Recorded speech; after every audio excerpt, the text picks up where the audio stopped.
दोस्तों नमस्कार, fusion academy के यूट्यूब प्लेटफॉर्म पर आप सभी का स्वागत है। हम लोग आज प्रतिशत के अगला पार्ट आय एवं खर्च पर आधारित प्रश्न को पढ़ेंगे, जिसमें ये क्वेश्चन है, एक आदमी अपनी आय का 60% खर्च करता है। यदि उसकी आय 15% बढ़ जाए व उसका खर्च भी 15% बढ़ जाए तो उसके बचत में कितना प्रतिशत परिवर्तन होगा।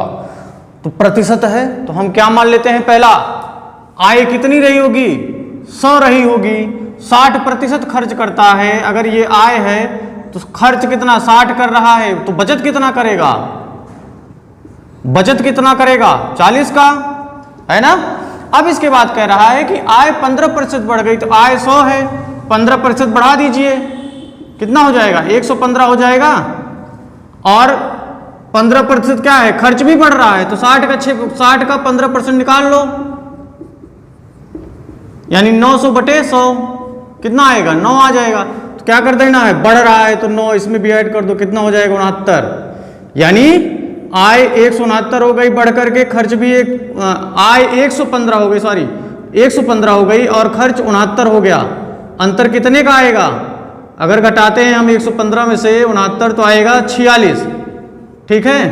तो 46 आया, खर्च आपका क्या आया, आय और खर्च में अंतर यानी बचत कितना आया 46 आया, और था कितना 40, कितने का अंतर है, 6 का अंतर है। जब 6 का अंतर बचत है तो क्या करना है आपको, बचत में कितना प्रतिशत परिवर्तन होगा, तो कुछ नहीं करना है, 6 बटे 40 गुणे 100 कर दीजिए, कैंसिल हो जाएगा, 0 से 0, 2 दूना 4, नहीं 2 तिहाई 6, 2 दूना 4, 2 पंचे 10, 5 तिहाई 15, 15% का क्या होगा, परिवर्तन होगा उसकी बचत में। अगला क्वेश्चन देखते हैं। एक आदमी अपनी आय 13,500 की आय में, एक आदमी अपनी 13,500 की आय में 4,500 बचा लेता है। यदि उसकी आय में 14% की वृद्धि हो जाए तो खर्च में 7% की भी वृद्धि हो जाती है, तो बचत में कितने प्रतिशत परिवर्तन होगा। यानी आय में 14% की वृद्धि हो रही है, खर्च में 7% की, और आय है 13,500। तो पहले हम लिख लेते हैं आय कितना है 13,500, बचा कितना रहा है 13,500 में से 4,500 बचा, इसको यहां लिखते हैं 13,500 में 4,500 बचा रहा है, तो खर्च कितना कर रहा होगा, घटा देना है, कितना आएगा 9 3 12, हाँ 9,000 आ जाएगा, ठीक। अब कह रहा है कि आय में 14% की वृद्धि हो रही है, आय में 14% की वृद्धि लगा दो, 13,500 गुणे 14 बटे 100, जितना आएगा उतना 13,500 में जोड़ देना है, 0 से 0, 0 से 0, 14 पचे 70, 14 तिया 42, 7 49, 14 एकम 14 4 18, आएगा कितना 1890। अब इसे क्या करना है 13,500 में जोड़ देना है, 0 9 8 5 13, 3 1 4 1 5 1, यानी 15,000 कितना बन रहा है 390 बन रहा है। बढ़ करके आय जो है 15,390 हो जाएगा, और कह रहा है खर्च में 7% की वृद्धि हो रही है, तो खर्च में 7% की वृद्धि निकाल दो, 9 7 63, 630 आएगा, 630 ऐड कर दो इसमें, भाई 9,000 है, गुणे 7% कर दो बटे 100, 0 0, 963, 630 आएगा, ला करके इसमें जो ऐड कर दो तो कितना आ जाएगा 9,630। अब क्या कह रहा है कि बचत में कितने प्रतिशत का परिवर्तन होगा, तो बचत, ये आपका आय बढ़ा है, ये खर्च बढ़ा है, बचत कितना आएगा, जो भी आएगा घटा करके निकाल लीजिए आप, 15,390 माइनस 9,630 घटाइए, 0 6 7 5, 5,760 आएगा, 5,760 इसका बचत आ जाएगा।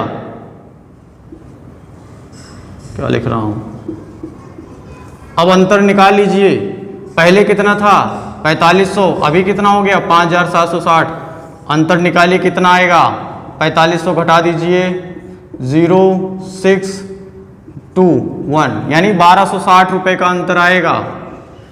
कह रहा है प्रतिशत बताइए, यानी प्रतिशत परिवर्तन बताना है। तो पहले कितना था उसको नीचे लिख लेना है, गुणे 100 कर देना है, अंतर कितना है 1260। बस अब गुणा भाग करते रहिए।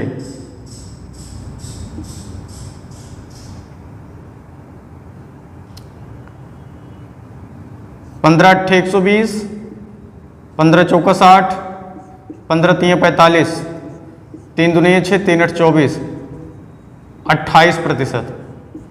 यही आपका उत्तर हो गया। ठीक है, इसको आप वीडियो पॉज करके या एक बार दो बार रिपीट कर लेंगे तो ये कंठस्थ हो जाएगा, भूलेगा नहीं। सीजीएल मेंस का प्रश्न है, ऐसे सवाल पूछे जा चुके हैं, पूछे भी जाते रहेंगे। ठीक है, आगे बढ़ते हैं हम लोग, नेक्स्ट क्वेश्चन करते हैं। देखो, इस टाइप के प्रश्न को करने के लिए क्या करना है, पहले अच्छे से पढ़ना है। एक आदमी अपनी कुल आय का 5% यातायात पर खर्च करता है, यानी टूरिज्म पर, यानी जो भी हो ट्रेवल पर खर्च करता है। वह शेष का 20% भोजन पर, यानी फूड पर खर्चा करता है। फिर भी उसके पास कितना रुपए, 120 रुपए का दान दे देता है, लेकिन फिर भी उसके पास 1400 रुपए, 1400 रुपए बच जाते हैं, तो उसकी आय ज्ञात करनी है। ठीक है, ऐसे प्रश्न को क्या करना है, एक साधारण सा सवाल है ये, क्या करना है आपको, 20% लिखा है ना, इसको भिन्न में बदलना होगा तो क्या लिख सकते हो, 20/100, यानी 1/5 लिख सकते हो, है ना। और 5% यातायात लिखा है ना, तो 5% क्या लिख सकते हो, 5/100, 5 विषम में, यानी 1/20 लिख सकते हो। ये आपकी आय हो गई, ये आपका खर्च हो गया, नहीं, ये आपकी आय हो गई। खर्च होने के बाद जो रुपए बचेगा वो, ये आपकी आय हो गई। 1 रुपए खर्च होगा, जितनी बचेगी आय वो। तो क्या है, पहले यातायात पर खर्च करता है ना, तो लिख देते हैं यातायात कितना है, 20 है, खर्च हो गए, कितना बचा 19। 20 क्या, 5 क्या है, खाने पर मतलब खाने का भोजन था बचा हुआ, 1 खर्च हो जा रहा, बचा कितना 4। अब क्या करना है, सीधा गुणा कर दो, 20 पंचे 100, 19 चौक 76, कुछ करना है नहीं, यानी खर्च होने के बाद जो बचा हुआ है वो क्या है, 76 है। लेकिन बचता कितना है, 14, और 120 रुपए दान भी देता है। 120 + 14 कितना होगा, 1400, और 120 कितना होगा, 1520 होगा ना। यही 76 बराबर क्या हो जाएगा, 1520। 1 बराबर क्या होगा, 1520/76, और 76 दुनिया 152, यानी आ जाएगा क्या आपका 20।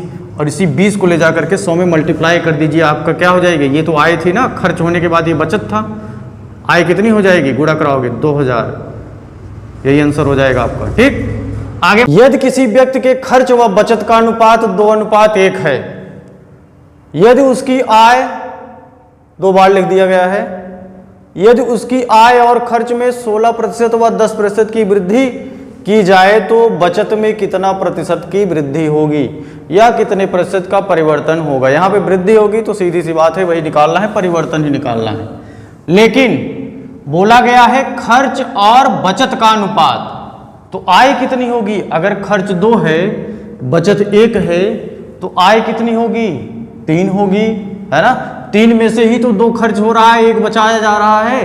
तो क्या कर लेते हैं, मान लेते हैं हमारी आय कितनी रही होगी, 300 रही होगी।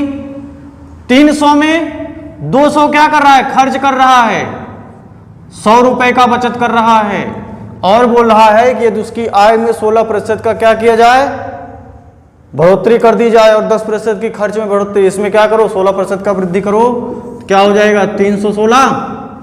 10% की वृद्धि कीजिए, 10% की वृद्धि करेंगे तो कितना बन जाएगा, 200।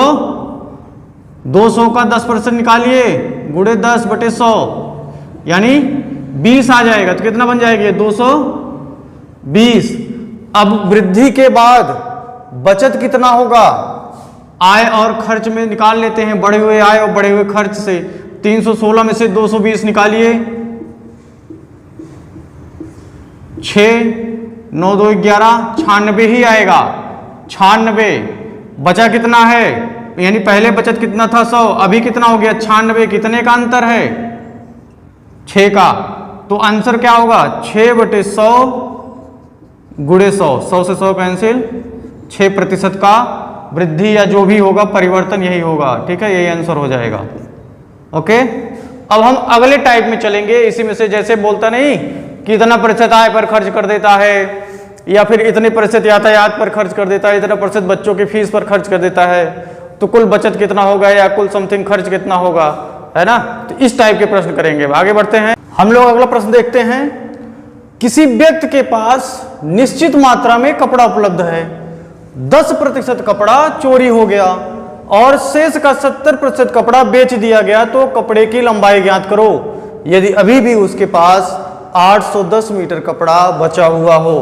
एकदम वही खर्च और बचत वाले प्रश्न ही जैसा है, सेम टू सेम हम उसी प्रकार लगाएंगे। 10% कपड़ा चोरी हो गया यानी खर्च हो गया समझ लो, तो 10% को क्या लिख सकते हैं, 1/10 लिख सकते हैं। 10 से 1 खत्म हो गया तो बचा कितना, 9 तो बचा है। अगर 1 खत्म हुआ है तो 9 तो बचा है। उसके बाद 70% कपड़ा बेच दिया यानी भी खर्च कर दिया गया, ये भी, तो 70% को क्या लिख सकते हैं, 7/10 लिख सकते हैं। 10 में कितना खर्च हो गया, 7 खर्च होगा, बचेगा कितना, 3 ही तो बचेगा। अरे भाई 10 में 7 जाएगा, 3 ही तो आएगा। 10 से 7 गया 3, यानी 7 खर्च कर दिया, बचा कितना, 3। अब कुछ नहीं करा, गुणा कर देना है, ये आपकी क्या हो जाती है, यानी अगर देखा जाए तो कुल कपड़े की लंबाई हो जाएगी, और ये क्या हो जाएगा, ये बचत हो जाएगा, यानी बचा हुआ कपड़ा हो जाएगा, है ना। ये बचा हुआ कपड़ा कितना हो जाएगा, 27। लेकिन बचा कितना है, एक्चुअल में कितना बचा है, 810। बराबर कर दो 810 के, 1 बराबर कितना होगा, 30, क्योंकि 27 तियां 81, ठीक है, और 0 लगाकर 30। 30 का ला करके मल्टीप्लाई करा दो, इसमें कितना आएगा, 3000, यानी कपड़े की लंबाई कितनी रही होगी, 3000, ठीक है।